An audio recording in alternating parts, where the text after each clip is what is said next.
I've known Tony since 1990s, I guess, when I first moved down here, and I've been aware of the existence of this book for almost that long as well. It's been one of these myths that's been out there. One of the great myths at Albany is this book. And so I'm so thrilled now that it's finally a physical reality rather than a digital presence in the world. So I encourage, obviously, you, but also friends, to get hold of a copy. The ideal Christmas present, put it away till then. And to get hold of a copy and really reflect on Tony's lifetime of involvement, not over yet, in Noongar art and more broadly in Noongar connections by a really compassionate Wodjila guide. So I reckon this achievement of Tony's would really make him very proud, should do, and it's a great testament to his lifetime's work and pleasure in this much neglected area. So I'll once again introduce you to the author, to Tony, to talk a little bit about white sails and charcoal before we release it to the world. So stay seated, but welcome and congratulations, Tony. Thank you.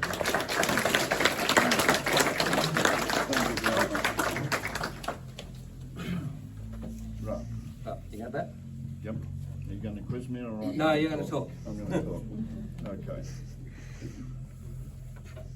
So there's a few shocks probably this afternoon, and I take this occasion to reflect on my parents. So the question is, why have I got so deeply involved in this area? Well, Bella was the thing that started it all off because of that lovely little painting on the street. That was what started it off. But I've also had a very fortunate life of circumstance of where you're born, how you're born, and all the rest. Best country in the world at the best time ever. I think the young ones will say the same when they get to our age. It's just we all live in a period and we like this country. I hope it continues that way. But up until the time that I was 11 years of age, and prior to that, I'd been guilty. We had a family farm, was a family farm in those days. My grandparents were on the farm, right down to me at the bottom. And I had the free run of property. I could do what I liked, go wherever I liked. There was no restrictions to anything. And I used to love hunting around places I shouldn't do. And I found some Aboriginal artefacts in the bank of a creek.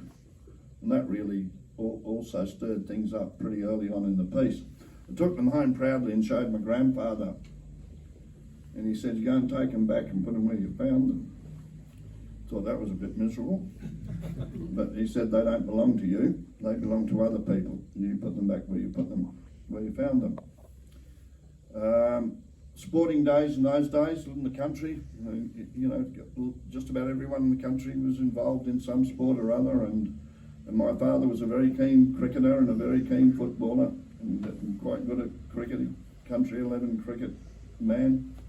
So I had to go along and watch him play cricket each week, and it was pretty boring when you're 6, 7 or 8 years of age, but you had to do it. You got sat underneath a gum tree with a bit of shade, told to behave yourself, which you usually did. And there was a lovely man used to come along and watch the cricket, who I didn't know till afterwards was a very good cricketer himself. His name was Mr. Nabby Abrahams. He was a Noongar man, lovely man, and I said to him, because we used to have chats under the tree, and he'd tell me little stories, I thought was wonderful. I said to him, "I've got a problem." And he said, "What's that?" I said, "I've taken these things out of the creek of your people. I haven't put them back, I've hidden them." I said, "I don't know what to do." And the lovely man, he said to me, "What those fellas used that for then, I don't think they need them for it now." And that was that. So he was a man that inspired me a lot. He was a lovely fellow.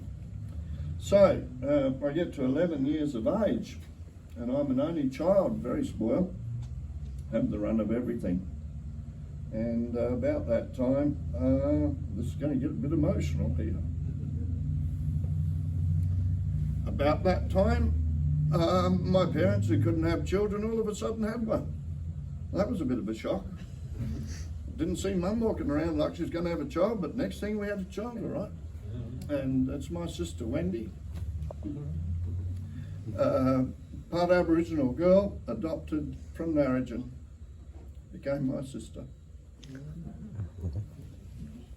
So, here's your book.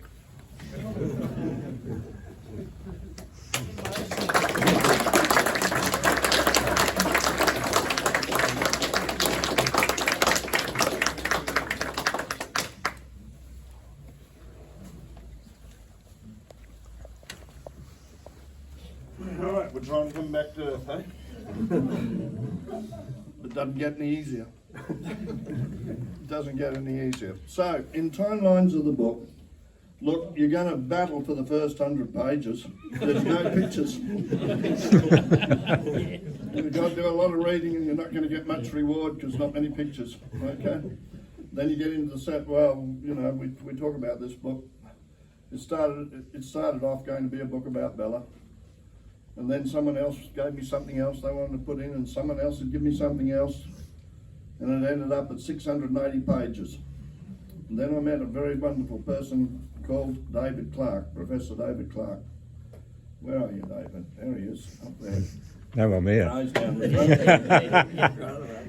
David was just used to academic sort of situations, and David and I became great friends. We met at some of these exhibitions and whatnot, and he came along and he said he was following up Rebel Cooper, and he had a great friend with him called Mike Lou, and Mike Lou and David have done more research into a lot of Aboriginal cultural things than people I've ever known. And they were so good to share it with me. So they did a lot of archive work in Perth for me I would never have had access to. Thank you, Dave. Thank you, Tony. So then we get to writing the first lot, and I wrote the first lot, and it was a mere 680 pages. And publishers were turning their nose up a bit, reckoning they couldn't sell 680 pages at a reasonable price. I better edit it down. Well, you know, after you've done something, you don't want to see it edited down. Anyway, David taught me to write a bit smarter than I was, so it did come down a bit, and he did a bit of editing, and luckily I wasn't one of his students, or I wouldn't have passed that year, so it came down pretty quickly. So then we were told that I had to get it under 500 pages to get it published, and I'd edited a number of times. And I got sick of taking things out, and I said it's either going to be published as it is or it's not going to be published at all, and that was at 585 pages. So the answer was no one published it. So I wandered around for 2 years trying to get a publisher. Nothing happened, and then Murray and Jan have been good friends of mine for a long time, and they had experience in the book publishing world, and we had a bit of a talk. And I'd met a man, well, only over the phone, because I wanted to use some of his material in the book, called Peter Bridge, who owned a publishing company called Hesperian Press, and he had said to me, when you've tried everyone else and they don't want your book, give me a ring. So I didn't do that. I sent Jan along, and they took a look at the book, and they said, yep, we can publish it, we'll get it down under 500 pages. And they sent me a couple of pieces of paper of proof to have a look at, and said, can you see any difference in these pages? No, couldn't see any difference at all. So what they did, and remember, I'm not an author, I've just had the pleasure of writing about something I love. But if you're an author, you don't go writing in Word, right? You use a publishing type program. So what drives them mad is they've got to convert it all from Word to this publishing thing to be able to publish it, you see. That seemed to be no trouble to them. Everyone else, it was a hassle. And they did this amazing thing to get it down. They brought the size of the space between the letters in closer. So it's got a name. I've been told it about 50 times, I can't remember it. And I was given these 3 pages to look at, and they said, can you pick any difference between the 3 pages? I couldn't pick any bit of difference. And I said, well, because they're shortening that. Now, I'm told by experts that a normal book is about 70,000 words. Well, mine was 285,000, so you're buying 4 books at the one. and I think it probably would have got more acceptance if I'd done it as a thing of 4. But anyway, it's done and it's done, and I'm greatly indebted to Murray and Jan for all the work they've done on it, and the proofreaders, and I see Nancy is here, who've done that sort of thing, and my wife, who, don't ask her about the book, she read it that many times. So let's get to the real people though that were behind this, and I have got glasses. Didn't think I had my glasses. So you're right, it is written in a chronological order of types, and you're right, we do shoot off down rabbit holes left, right and centre. But I've got I've had a couple of people read it that I thought should read it just in case I ended up in jail.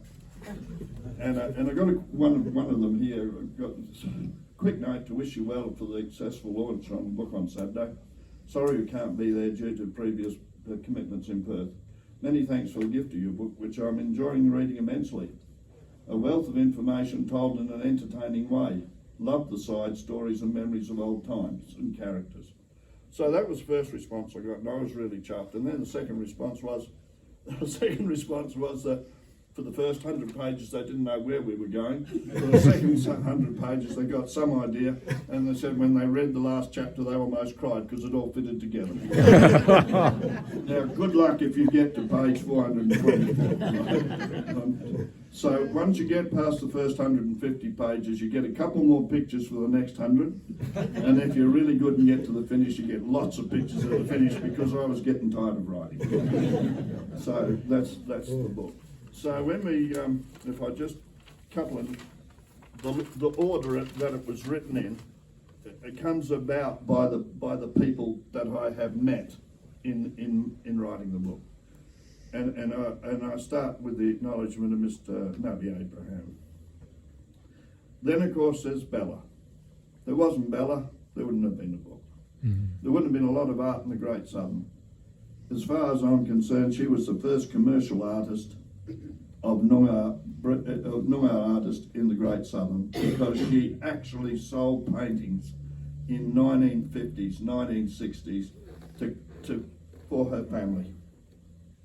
That was her way of income, and she did that, and she sat down on street corners with little rocks on paintings and whatnot, and how on earth she used to move around like she did, because she'd go up and down the Great Southern visiting family and whatnot, and sometimes this lot would be wrapped up in her paintings would be wrapped up in a little roll and like a swag over her back, and she'd jump on and off trains and all sorts of things, and still she could put the paintings down, and the next time they looked just as nice.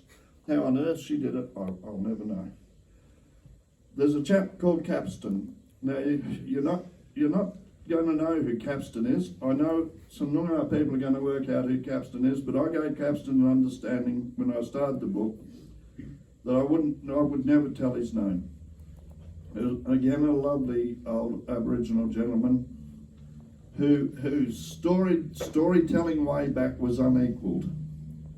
And I said to him, you've told me all these things, but you won't let me use your name.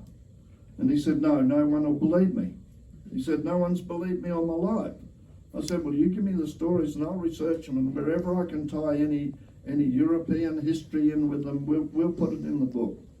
So there's a few things in there, as Malcolm says, there's a few opinions in there. Well, they're not actually my opinion, they're repeating what I've been told. And it goes right back to the first few ships that came in the harbour here. And if people doubt the depth of storytelling, that is one part of it, that of an Aboriginal person telling me, your father's history all wrong. There wasn't one ship here, there were two when it came. Now this is when the garrison moved over from New South Wales. Now I doubted that, and history tells me I should have doubted it, because only the Amity came. And then a lovely lady in Albany heard I was writing this book, and she said, you might be interested in some family notes I've got here. I'm a descendant of Lockyers. I said, crikey.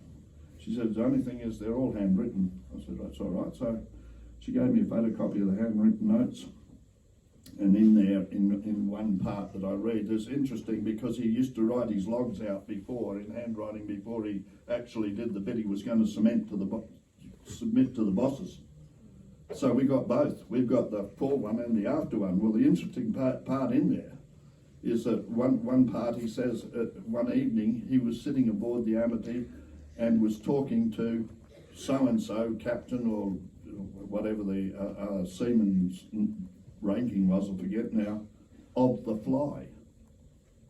Now the Fly was a supply ship also out of there. So I don't know, were they here together, Malcolm, or not? They weren't. No. They left the Fly behind in Victoria. That's right, because it got damaged in the storm. And 2 weeks later, it was seen coming past Euclid. Oh, gee whiz, here we go. And then what was the next part about that? So the next part about that is, I debunked that too, Malcolm. I didn't get too far. Yeah, good. And the next thing he said, but the other lot never camped here. The other lot never camped here. I reckon it was the two French ships that were here 3 weeks, left 3 weeks before. You don't realise that? The French ships were here 3 weeks before they arrived to put Lockyer and his soldiers here. Now do you start to believe in this storytelling? Which one is it? I don't know, but the story's there. Okay, so we've got to keep moving on, otherwise you're never going to get home. So Capstan got his name because he worked in the shearing team and his trousers had holes in them, and he was always worried about losing his money, so he used to get his pay and put it in a Capstan cigarette square tin that didn't fall out of his pocket. That was how he got the name Capstan. So then we move on to the more present generation that more of you know about. Geoffrey Narkle, amazing man with his prison art. Then I came across Cheryl and Caroline. Caroline's here with us today. Then Frank Cracker helped me a lot with the book. Frank sitting there. Then Glenn Colburn, and departed. A lot of these people departed now. Sue Rose Whitehurst wrote the first Noongar dictionary. Beautiful lady, gave me so much help in the early stages. Tommy's trying to get into the building somewhere. He's gone off to paint kids' faces for NAIDOC week, and I told him just hop over here and come through the door. He's not going to be too pleased because I think he's been locked out. He's got an eye on the door. And early, that was from the Aboriginal and Noongar, local Noongar people, the ones I've mentioned above. The early European history, Alf Gillam at Cranbrook, wonderful man. Vivian's father, John Giannoni. Bill Hassel, these are all departed now. Bill Hassel, who was out at the Warriups, lovely man, a lot of stories. John O'Day, some stories with John O'Day being Father Christmas and walking up the street, not in his Father Christmas thing, walking up his street. And Geoffrey Narkle's a little boy walking down the street, and he'd been out at the mission at wandering. And Jeff looks across the street and sees this fellow walking up the street and runs across and he says, "Good day, Father Christmas." And John O'Day, when he was farming with his parents up at Narrogin, was Father Christmas. And Jeff recognised him out of his costume. Nolene White is the daughter of the teacher who gave so much to the boys and made the Carrolup story, Noel White. Nolene unfortunately passed away last weekend. So they're the people, and in the sort of order that comes, that the history is based on and helped through, plus a lot of the families over on the east coast, on the west coast, sorry, that helped me with the area outside of here with the Blackwood River and all that sort of thing. Perhaps one of the riskier areas is going to be the disclosure of, this was Geoffrey Narkle's request to me. I don't know, we'll find out. Geoffrey got very passionate about the fact that this was in the 1970s, that there was a lot of history dying with the old people, and he said, "No one writes about it, Tony, it's not important. Your history's important, ours isn't." And we got into a talk one day and he got quite excited. Next thing, he pulled his shirt open and there is his initiation scars across his chest, and he said, "I know, and I'm telling you to tell people." And I said, "I don't know whether I should, Jeff." And he said, "Well, you should, because I'm asking you." So that'll be interesting, because that all centres around what's called the Kybra ceremonial grounds down on the Scott River. Now, another man here is going to be called up in a minute, Wayne Tyler. Wayne was the man who rang me one night and said, "Are you writing a book about Carrolup?" I said, "Yes." And he said, "Well, you know, it's not been written too well so far because my parents owned Carrolup for 30 or 40 years. I said, "I beg your pardon?" He said they owned it. So now you got to buy the book to find out, but he was right, they did. And a lot of myths went out with that phone call that night, mate. You see how the Ritz go this time. So, the big bit about Carrolup is this, that on September, a lot of Noongar people told me they were sent to Carrolup, not of their own free will, that they were sent there by police, putting them on trains and sending them. In the newspapers it was being reported how Carrolup was this great centre. It was opened up during the First World War, 1914 to 18 it was open. The government then sold the land off in the 20s. It was bought by Wayne's great-grandparents and his three brothers, his father and three brothers. And an actual act of a order in West Australian Parliament went through in September 1940 under the Native Administration Act Ordering Council, declaring certain places reserves by the governor for native prisoners under sentence of banishment. And that was what Carrolup was about, that with the war on and the unrest in the community of everyone being fearful of what was going to happen if the Japanese invaded, that if any Aboriginals were going to go and join with the Japanese if they invaded, then and you didn't behave yourself because the husbands were away at war and all the rest of it, a policeman could go and with his own order issue a warrant that you be put on the train and moved to Carrolup. And they would never believe when they said that. Well, that was the bit of paper that did it. So thank you, Wayne. That's a big part of the whole story. So that's it. Annette, thank you for getting me off my backside and writing it. Vivian's read the books dozens of times. Sylvia Bant, not with us anymore, proofreader. Jan Taylor, proofreader. Nancy Perkins, proofreader. Murray and Jan Pope, who put the whole thing together in the finish and made such a wonderful job of it. They're the people. So, with that, if I could just present a couple of books, we'll wind it up at that. Firstly, Caroline Narkle is Bella's, I'm pretty sure I'm right saying this now, only remaining daughter, only remaining child. Yeah. Caroline, there's your book.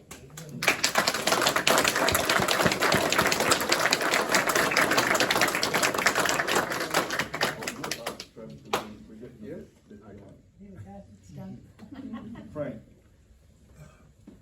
thank you.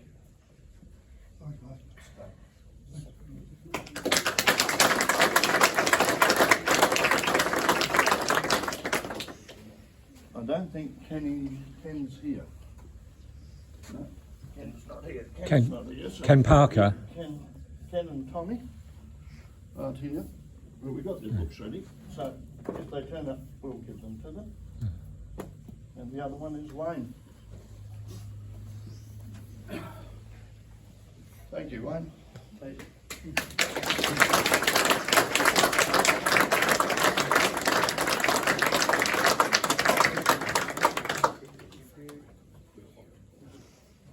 Now, if you think I'm a bit miserable, not giving some couple of other people that are important books, you're wrong, because I've done it before today. So thank you for coming out, and if you buy it, be patient. You'll get the end of it. You'll sort of understand. Thank you, Tony. That's fabulous.